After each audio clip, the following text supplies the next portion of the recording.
ప్రజా TV Telugu news.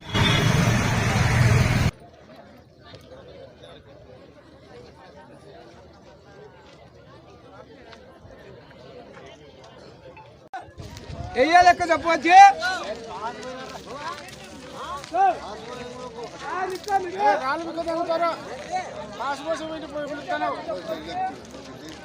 అప్పుడు పడిపోయింది కదా నీకు చెప్పినా నేను.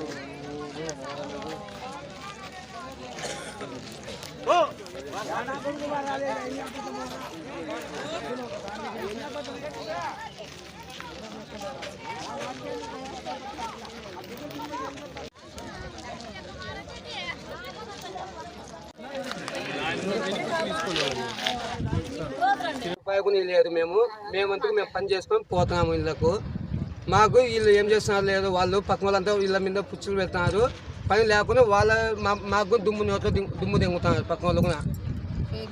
ఊరికే అట్లా ఊరికే మా పనికి కాకుండా బయట పనులు లేవు, ఏం పనులు లేవు. మేము ఏం చేయలేము దానికి. ఎట్లా మీరు ఇప్పుడు ఎన్ని రోజులు పని చేయబట్టి? మేము ఇదైతే ఫస్ట్ వారం ముందు బిల్లులు అన్నీ ఉన్నాయి, ఇంకా పాత బిల్లులు అన్నీ ఉన్నాయి. పాత బిల్లు 14వ అట్లా కొత్త సంవత్సరం ఉన్నది. పాత బిల్లులు ఉన్నాయి ఇంకా పెండింగ్. ఇది ఫస్ట్ సంవత్సరము. అందరూ పనికి వస్తూనే ఉన్నాం. మాకైతే వాళ్ళు ₹1 కానీ తీసుకోవడం లే. మాకు పని కావాలా, వాళ్ళు మా కోసం పోరాడుతున్నారు. మా కోసం పోరాడేటప్పుడు మేము కానీ పని చేస్తాను. వాళ్ళు మాకు డబ్బులు అయితే ఊరితో ₹1 కానీ తీసుకోలేదు. ఊరికి పేపర్లో వేస్తే ఎట్లన్నట్లా వాళ్ళు కానీ ఇబ్బంది పడతారు కదా. మాకు పనులు పెట్టాలంటే ఎట్లా పెడతారు? మేమందరం వర్షాలు లేవు, ఏమి లేవు, మేము ఎట్లా బతకల్లా పేదోళ్ళమంతా? కూలి వస్తేనే కదా మాకు కానీ కష్టాలు తీరేది.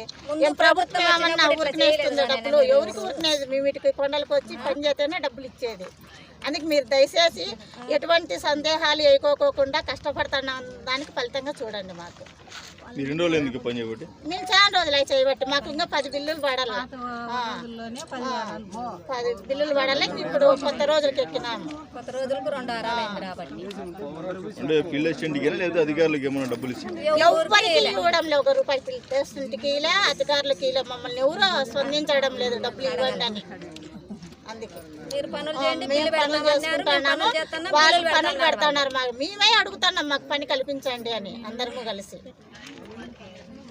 అందుకే మాకు పని కల్పించండి. అందరికీ నమస్కారం. వచ్చిన పెద్దలకు కూడా నమస్కారము. ఇదంతా ఆరోపణగా చేస్తున్నారు. ఎటువంటి అన్యాయము జరగలేదు.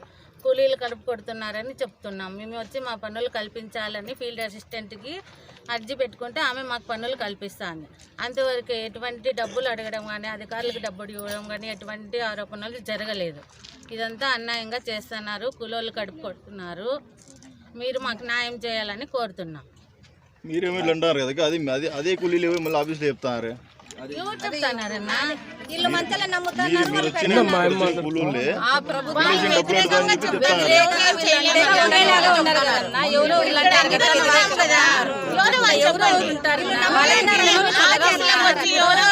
వచ్చిన కూలీలే కూలోళ్ళ కోసము ఇంతమంది కూలోళ్ళ కోసం ఒకటిసారి లొకేషన్ కానీ అక్కడ నుంచి మాకు లొకేషన్ పంపిస్తే కదా 12 గంటలు ఫోటోలు తీసుకునేకి. కొంతమంది తీసుకుంటుంది, కొంతమంది తీసుకో ఫోటోస్ వచ్చేసి ఏమైతారు సార్? ఏం కావాల్సిందే కదా. ఒకవేళ వచ్చిన వాళ్ళవి తీసుకొని ఆమె ప్రెజెంట్ కొడుతుంది.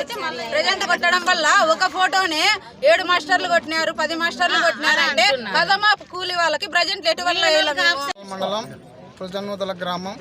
మేము ఫస్ట్ వీక్ నిన్న వారం పనికి వచ్చినాము. సార్లు అధికారులు వచ్చినారు ఫీల్డ్కు. మా ఊరిలో పెద్దమ్మ దేవర జరుగుతున్నందున వేటలు కొడతా అంటే జనాలు బుధవారం రోజు రావడం లేదు. మేము తక్కువ జనం వచ్చినందువల్ల మా మీదపై చర్యలు తీసుకోవడం జరిగినది. మేము ఎటువంటి ఫీల్డ్ అసిస్టెంట్కి కానీ, టీఏకి కానీ, ఏపీకి కానీ, ఈసీకి కానీ డబ్బులు ఇచ్చింది అయితే లేదు ఏ రోజుకు. అందులో ఇంకోటి, ఒక్క ఫీల్డ్ అసిస్టెంటు ఫోటోలు కొట్టి అప్లోడ్ చేయాలంటే చాలా కష్టమవుతుంది. సీనియర్ మేటలకు ఎవరికైనా ఇవ్వండి, ఇది చాలా ప్రాబ్లం. ఐడీలు లేవు. పులిజలనూతల నుంచి 4 కిలోమీటర్లు నడిచి రావాలంటే కొండల మీద ముసలి వాళ్ళు చాలా ఇబ్బంది పడుతున్నారు. దయచేసి మీడియా వాళ్ళు, అధికారులు మా మీద దయ ఉంచి ఎటువంటి ప్రాబ్లము లేదు, మా ఊరి తరపున కానీ నార్పు తరపున కానీ మమ్మల్ని ఆదుకోవాలని కోరుకుంటున్నాం. నమస్కారం. నా మీద అసత్య ఆరోపణలన్నీ చేస్తున్నారు. నేను ఏ తప్పు చేయలేదు. పనులకు వచ్చే వాళ్ళకి పనులు కనిపిస్తున్నాను. వలస పోకూడదని నేను పని చేస్తున్నాను. నా మీద అన్ని అసత్యాలన్నీ వేస్తున్నారు. దయచేసి అవన్నీ మానుకోండి. ఎవరు చేస్తున్నారు ఆరోపణలు మీ మీద? ఏపీఓలే అధికారులే చేస్తున్నారు.